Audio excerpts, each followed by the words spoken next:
नमस्कार। मैं कमलेश कबीर आपका एक बार फिर स्वागत करता हूं इस नए एपिसोड में। बिहार चुनाव परिणाम और उसका असर, क्योंकि अब जब हम बिहार के चुनाव परिणाम को देखते हैं तो भविष्य की राजनीति में उसका असर कहां कहां दिखाई देता है, इसकी एक छोटी सी वानगी देखनी है। तो कल जब एनडीए जबरदस्त तरीके से बढ़त बनाए हुए थे, तब अखिलेश यादव ने एक स्टेटमेंट दिया था। और स्टेटमेंट क्या था कि पश्चिमी बंगाल में, उत्तर प्रदेश में और दूसरे विपक्ष शासित जो राज्य हैं उनमें वो एसआईआर नहीं होने देंगे। अब यह है बिहार चुनाव परिणाम का खौफ। एक तरीके से आप देखोगे तो जिस तरीके से हम देखते हैं कि फिल्मों में ऐसा कुछ होता है तो सामने वाले विपक्ष की जो है वो पैंट गीली हो जाती है, और यहां पर साफ तौर से जो है वो दिखाई भी दे रहा है, क्योंकि अखिलेश यादव को समझ ही नहीं आ रहा कि अब उत्तर प्रदेश में क्या होगा, क्योंकि सिमिलरिटी बहुत ज्यादा है। और सिमिलरिटी क्यों है? क्योंकि जब आप उत्तर प्रदेश और बिहार को देखते हो, मैं इसमें पश्चिमी बंगाल को अभी ऐड नहीं करूंगा, क्योंकि पश्चिमी बंगाल में एसआईआर की प्रक्रिया की शुरुआत से ही आपने देखा कि बांग्लादेशी घुसपैठिए किस तरीके से पश्चिमी बंगाल को छोड़ छोड़कर भाग रहे हैं। और आपको एक यह भी जानकारी होगी कि एक कॉलोनी जहां पर 2 लाख से ज्यादा वोटर थे, उस सोसाइटी में लगभग 20,000 के आसपास वोटर ही मिले हैं। तो बिहार में एसआईआर क्यों नहीं होने दे रहा था विपक्ष, अब आपको जो है वो इस परिणाम को देखने के बाद समझ में आ रहा होगा। क्योंकि 69 लाख वोट जो है वो डिलीशन के बाद वोट परसेंटेज का बढ़ना, और इतना बढ़ना कि एक तरीके से लैंडस्लाइड विक्ट्री की तरफ चले जाना, जिसको विपक्ष जो है वो भांप भी नहीं पाया कि शायद जमीनी स्तर पर ऐसा कुछ हो सकता है क्या। तो जो लोग, क्योंकि कुतर्कों के लिए कोई सीमा नहीं है, कहते हैं ना कि कुतर्क करने वाले और जमीन पर सोने वाले, उन लोगों के लिए कोई सीमा लागू नहीं होती। वो जितना मर्जी जो है वो कुतर्क दे सकते हैं, झूठ बोल सकते हैं, और जमीन पर सोने वाला जो है वो कितना ही जो है वो घूम घूम कर सो सकता है, उसके लिए कोई बाउंड्री नहीं होती। तो इस वक्त जो है वो कुतर्क क्या चल रहा है कि एलजेपी का वोट शेयर वो कम है लेकिन सीटें ज्यादा है, जबकि आरजेडी का वोट शेयर ज्यादा है, सीटें कम है। अब ऐसे बेवकूफ लोगों को ये कौन बताए कि आरजेडी 143 सीटों पर चुनाव लड़ रही थी, और उसकी बड़ी आबादी है जनसंख्या के हिसाब से 143 सीटों में, तो वो 143 सीटों का जो है वो वोट शेयर निकाला जाएगा, जबकि एलजेपी जो है वो 28 सीटों पर चुनाव लड़ रही है तो उसका जो है वो वोट शेयर निकाला जाएगा। लेकिन खैर ये भी एक अलग गणित है, लेकिन हम इसमें जो है वो सीधे तौर पर बात करेंगे उत्तर प्रदेश बिहार के चुनाव परिणाम से। इस वक्त अखिलेश यादव के पैरों के जमीन नीचे से जो है वो जमीन खिसकी हुई है, तो झटके जो है वो अखिलेश यादव को लग रहे हैं।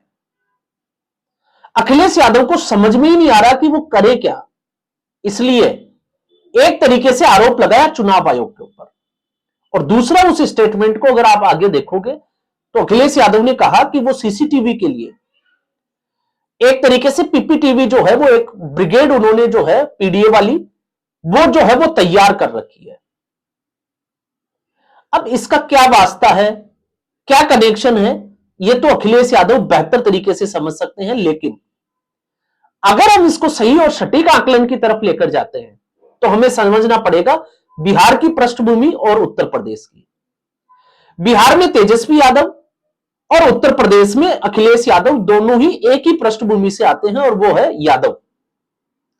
तो यादव समाज दोनों का परंपरागत, या हम कहें कि एक कट्टर वोटर रहा है, और दूसरा मुस्लिम वोटर। तो आपने देखा होगा जब भी मेरा इसमें विश्लेषण होता है, मैं मुलायम सिंह को मुसलमान सिंह यादव ही बोलता हूं। और अखिलेश यादव ने दूसरी सिमिलरिटी हम बात करें तो दोनों एक यादव परिवार से, और दोनों दूसरी अगर हम देखते हैं तो आपने देखा होगा दोनों का ही गठबंधन कांग्रेस पार्टी से है। और कांग्रेस पार्टी में इस वक्त स्थिति यह है कि जहां जहां पांव पड़े संतन के वहां वहां आपको पता है, तो इस वक्त जो है वो राहुल गांधी उस भूमिका में है, तो वहां वहां सभी पार्टियों का बंटाधार निश्चित है। अब दोनों का गठबंधन राहुल गांधी से, ये मजबूरी का गठबंधन है, ये ऐसा नहीं है कि भारतीय जनता पार्टी को हराने का है या और कुछ इसका कोई मकसद है, नहीं। इसका मकसद सिर्फ यह है कि कांग्रेस अगर चुनाव अलग लड़ेगी तो मुस्लिम वोटर जो है वो कांग्रेस पार्टी के साथ नहीं चला जाए, उस वोट बैंक का जो है वो डिवीजन ना हो। इसलिए तेजस्वी यादव ने राहुल गांधी के और कृष्णा अल्लावरू ने मिलकर जितना जलील किया हो, हार्ड बार्गेनिंग की गई हो, या मैं कहूंगा कि तेजस्वी को साथ मोल भाव भी नहीं किया, फिर भी तेजस्वी यादव कांग्रेस पार्टी के साथ खड़े रहे क्योंकि उस वोट बैंक का डर था। तो अखिलेश यादव की स्थिति ठीक वैसी ही है। तो अखिलेश यादव ने भी कांग्रेस पार्टी के साथ गठबंधन का कारण आपको समझ में आ गया होगा। अब तीसरा आप देखिए, तीसरी सिमिलरिटी में अगर हम देखते हैं तो दोनों ही परिवारवाद के बड़े उदाहरण हैं। राहुल गांधी के बाद अगर हम देखते हैं तो दो बड़े उदाहरण, एक उत्तर प्रदेश की राजनीति में अखिलेश यादव जिसका कोई अस्तित्व नहीं है, वो एक बार मुख्यमंत्री बने क्योंकि उस वक्त मुलायम सिंह यादव ने मुख्यमंत्री बनाया, तो मुलायम सिंह यादव ने समाजवादी पार्टी के लिए खुद जमीन तैयार की, उसमें खाद पानी डाला। अखिलेश यादव जो है उस खाद पानी की वजह से, क्योंकि उस वक्त वो उपजाऊ जमीन थी, इसलिए मुख्यमंत्री बने। तो वो मुख्यमंत्री तो बन गए, लेकिन उसके बाद मुलायम सिंह यादव जो है उनका निधन हुआ, और उनके निधन के बाद 2017 और 2022 परिवारवाद का एक बड़ा उदाहरण, जिसमें अखिलेश यादव का कोई अचीवमेंट नहीं है, इसलिए विपक्षी खेमे को यानी कि भारतीय जनता पार्टी को एक हमला बोलने का बड़ा वाहन वो होता है। तो परिवारवाद का एक जो है वो बड़ा और तगड़ा, जिसको हम कहें कि एक तरीके से चस्पा हो जाता है नैरेटिव सेट करने के लिए। तो यही स्थिति है तेजस्वी यादव।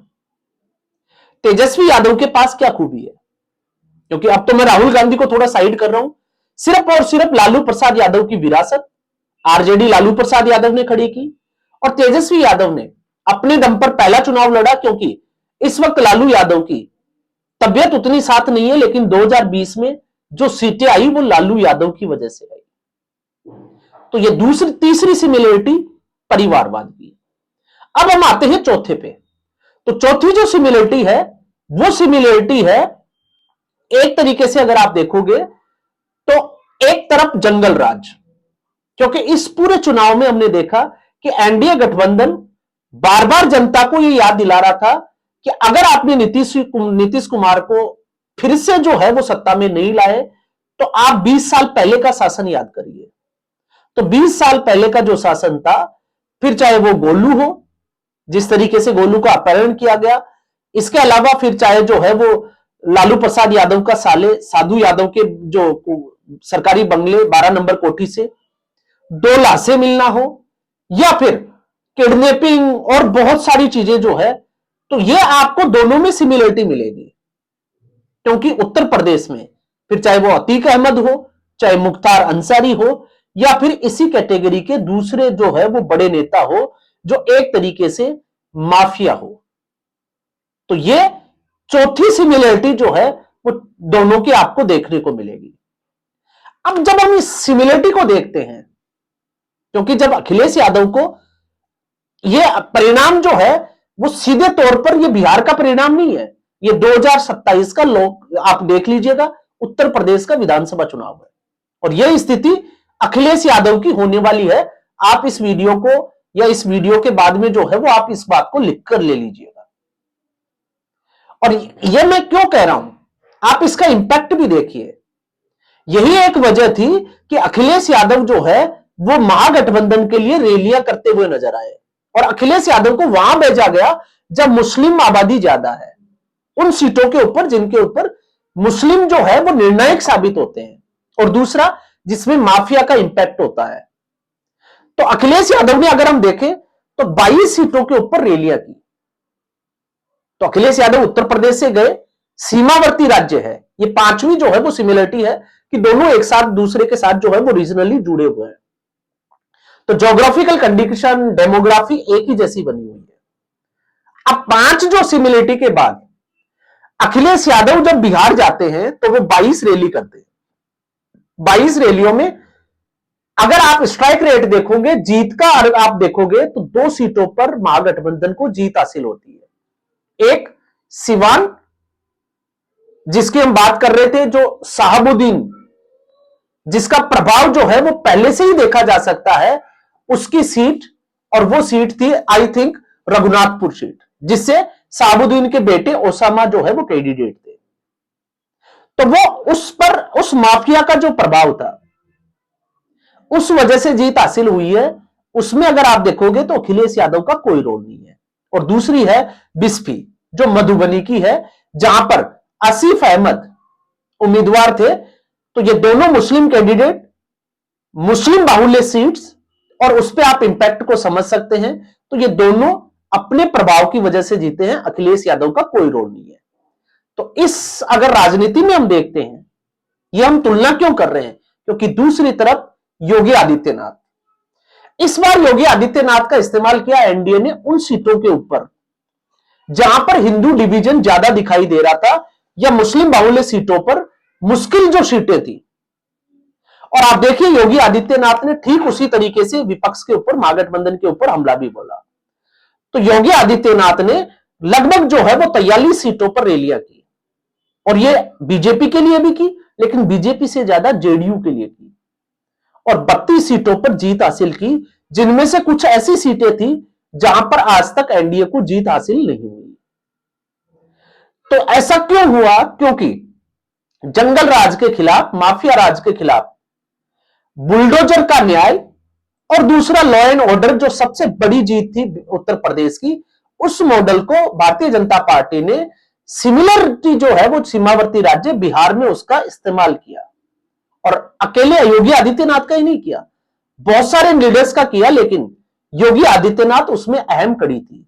तो जब आप अखिलेश यादव और योगी आदित्यनाथ को जब देखते हो, तो योगी आदित्यनाथ और अखिलेश यादव में फासला जो है वो अब आपको साफ साफ दिखाई दे रहा होगा। इसलिए अखिलेश यादव अभी से डरे हुए हैं, क्योंकि अब यह निर्णायक था बिहार का चुनाव, क्योंकि इसने, सबसे बड़ी बात थी कि जातीय जो समीकरण थे उसको फेल कर दिया, और एक नया जो है वो समीकरण निकल कर आया, एमवाई फैक्टर, जो कि मुस्लिम और यादव नहीं होकर वो फैक्टर निकल कर आया लाभार्थी वर्ग का, महिला और युवा। और इसको खड़ा किया नरेंद्र मोदी और नीतीश कुमार ने पिछले 20 साल में। और किस लिए खड़ा किया? इस मुस्लिम तुष्टीकरण की राजनीति से छुटकारा पाने के लिए। और यह होता हुआ दिखाई दे रहा है, और इसका इंपैक्ट जो है अब वो आने वाले चुनावों में आप सतत रूप से इसको देखने को मिलेगा। तो अखिलेश यादव की समस्या, और अब उस समस्या से पार पाना, इस गठबंधन में अगर आप देखते हो तो बिहार का चुनाव परिणाम एक तरीके से तेजस्वी यादव की हार नहीं है, यह अखिलेश यादव की भी हार है। और इसके अलावा अगर आप सिमिलरिटी की बात करते हो दोनों पार्टियों में, तो आप देखिए मुलायम सिंह यादव और लालू प्रसाद यादव समकालिक नेता थे, लेकिन उसके बाद आप देखिए लालू प्रसाद यादव की जो विरासत थी, जो अनुभवी नेता थे तेजस्वी यादव ने उनको सबको जो है वो किनारे कर दिया। तो अब हरियाणा से संजय यादव आपने देखा, उनका परिवार बिखर गया, और बहुत सारी चीजें जो है वो आपको होती हुई दिखाई दे रही है। और फिर नए नए प्रवक्ता, जिसमें हम पहले ही बात कर चुके हैं, एक जो है वो ताड़का, तो दूसरी पूतना कंचन यादव, और दूसरी जो है वो प्रियंका भारती। तो अखिलेश यादव भी वही खड़े दिखाई देते हैं, वो भी जो है वो ऐसे ही लोगों को अपनी टीम में शामिल कर रहे हैं। तो पुराने लोगों की अनदेखी, और साथ में अनुराग भदौरिया जैसे प्रवक्ता जो कुतर्क करते हुए नजर आते हैं, तो आप समझ सकते हैं कि यहां पर अखिलेश यादव के लिए मुसीबत क्या है, और अखिलेश यादव उसको भांप चुके हैं।